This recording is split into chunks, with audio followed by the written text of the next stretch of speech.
Do you sit down all day while at work? Do you then get up and go straight out for a run? Of course. Do you know it could cause long-term health problems in doing so? What?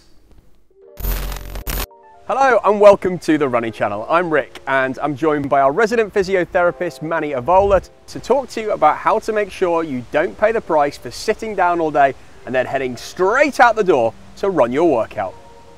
I'm here to talk you through a few simple things that you can introduce throughout your working day, whether that's at home or in the office, to help you feel and move better during your run. And make sure you watch this right to the end for a top tip that Manni recommends to all his patients. We're going to jump right into it right now, but before we do, make sure you hit subscribe and tap on that bell icon so you get notified when we upload new videos all about running, which we do every single week. You might remember seeing a news story doing the rounds a few years ago claiming that sitting all day is as bad for you as smoking. The link between illness and sitting first came to light in the 1950s, when double-decker bus drivers were found by researchers to be twice as likely to have heart attacks as their conductor colleagues. The drivers sat for 90% of their shifts, while the conductors climbed about 600 stairs each working day. It's thought excessive sitting slows the metabolism, which affects our ability to regulate blood pressure and blood sugar, as well as metabolizing fat, and may cause weaker muscles and bones. So how does it affect us as runners? There are many articles that claim that sitting all day shortens your hip flexors. Now, the hip flexor muscles include your iliopsoas and your rectus femoris, which is part of your quadriceps. The main work of your hip flexors is to bring your knee towards your chest and to bend at the waist. So pretty key for running movements. But the claims about them shortening while you sit, well, they're not really accurate. The tissues may well shorten temporarily, but any long-term effect will be cancelled out by you simply getting up every so often, which most of us do, to go to the loo or grab a drink. So if sitting down doesn't shorten our hip flexors, what kind of damage as runners are we doing, Manni? Well, Rick, some of the things that can happen when you sit down for too long are your blood flow slows down. This can affect the nervous system and sometimes make us feel sluggish on the first few miles when we start running. This lack of blood flow, in combination with slowing in your body's ability to process fats, can also lead to fatty acids building in our blood vessels, okay? Potentially leading to heart disease. Sitting for extended periods also leads to insulin resistance, which can ultimately cause type 2 diabetes and obesity. And I know personally that I just feel like I've got a stiff back, as well as other joints like my ankles, potentially from poor posture and the lack of movement. So it feels like I'm ending up with worse mobility. Would that kind of all fit in? It does, absolutely. I think a lot of people feel that way. So to counteract all that, I'm going to show you guys some dynamic moves to help get you moving and ready to run after sitting down all day. Let's do it. Let's do it, let's go. So here we go. We're going to go through the daily mobility. But first, if you have any injuries or any problems that are not diagnosed, I want you to go and seek some medical advice first. Your thoracic spine is part of your spine from the bottom of your neck down to roughly the bottom of your ribs. Whether it's being hunched over a laptop or just not moving enough, you can become really stiff through this area. At your desk, I want you to put your arms across your chest and gently start to rotate your shoulders to the left, ensuring your hips continue to face forward. Do not move your hips. Now, gently rotate back to the center, and I want you to rotate your shoulders to the right, then back to the center. Did you feel those stretches? Okay, if you didn't, we're going to take it a little bit further. Let's go back to the left. Take your body as far as you feel comfortable, and it's movement from your upper back. Remember that. Do not move your lower back and do not move your hips.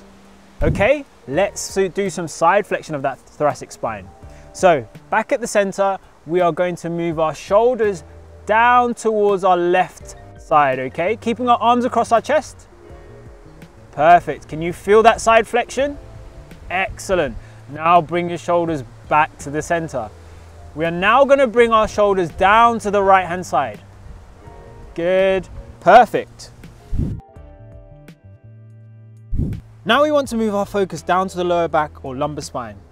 It's essential to ensure we've got good rotational mobility in the lower back, as it's been in one position for long periods as we sit.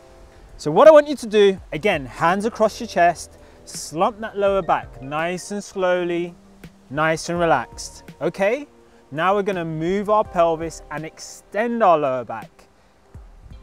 Got it? Perfect. Now, this time I want you to move your hips. This is gonna be different to the thoracic stretches. You're gonna turn your hips to your left, slowly creating that rotation in your lumbar spine. Can you feel that? Great. Now we're coming back to the center. Let's rotate those hips to the right. Can you feel that stretch? Brilliant. Okay, let's bring those hips back to the center again. That was flexion extension. Now we're going to do side flexion. All you're gonna do, start to lean over to that left-hand side flexing through your lower back. You'll definitely get some side flexion through your thoracic spine as well. That's okay. Let's come back to the center. And now we're gonna side flex to our right. Perfect. And back to the center. So guys, this is one of my favorites, the hamstring walks. I'm about to show you how we can increase blood flow in the legs and fluidity of movement. It's key not to do these too aggressively. It's all about nice dynamic movement that feels increasingly smooth the more you do it. So all you're gonna do is find yourself some space, nice flat ground, and you're gonna take 3 to 4 steps, nice and gently. You're going to put one heel out in front of you, resting on that heel. You're gonna sit back with your opposite leg bending at the knee. Your hip comes forward, and as you do that, you should feel a nice stretch in the back of your legs. Really gently sit into the stretch, holding for about 1 to 2 seconds, and dynamically come back up to the top. During the movement, your arms are by your side. Try and keep your balance and stay relaxed. Keep alternating legs as you step forward. So now I want to show you an ankling drill, which should help ease your ankle joints and promote an increase in synovial fluid. This helps with the health of your joint and will make everything feel that more comfortable. So what you want to do, standing nice and tall, I want you to stand still, facing forward, chest up, looking forward. And all you do, really, really simple, is you're going to come up onto your tiptoes on one leg, okay? Just one side. Then your opposite side. And slowly sequencing, alternating one side to the other. Now let's add a small movement and start moving forward with that movement, okay? And now let's pick up the speed, nice and gently, perfect. There you go. And now you're ankling. Excellent. Your muscles will thank you for these calf warm-ups. Personally, I really enjoy doing these. A really good increase in blood flow that gets you ready for your run. Don't go crazy, keep your body in a comfortable position and start slow. Once you put your hands on the object, a tree or a wall, what you need to do is take your feet further away. So really simple, you're gonna lift one heel, keeping the other heel down on the ground, and alternate lifting your opposite side, slowly allowing those calf muscles to stretch. Leg swings are brilliant for releasing your hips. For me, it's a key component of my warm-up, but make sure not to go for it on the first few repetitions. Look to start slow and gradual, be relaxed and composed. Again, we need to find something to apply our hands to. Stand nice and tall, and we're gonna start by swinging our legs side to side. So keeping your body facing against the object that your hands are on, you're gonna move your legs from the center out as far as possible.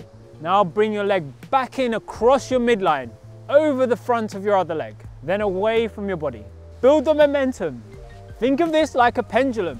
Let's go for 8 to 12 repetitions and switch sides.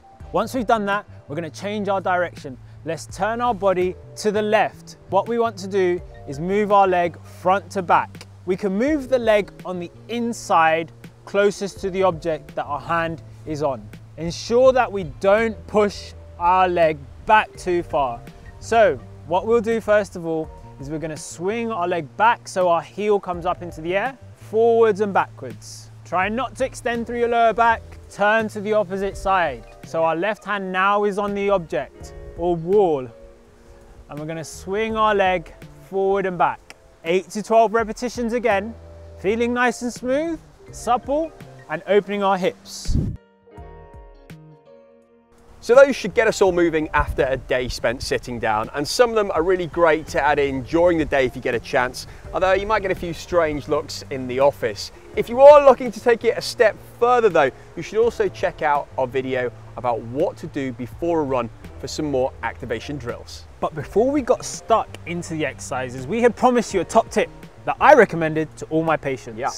So here it is. It's a big build up, so I'm hoping it's almost certainly going to be a letdown. So many people forget to hydrate properly when they get lost in work or the rest of their routine.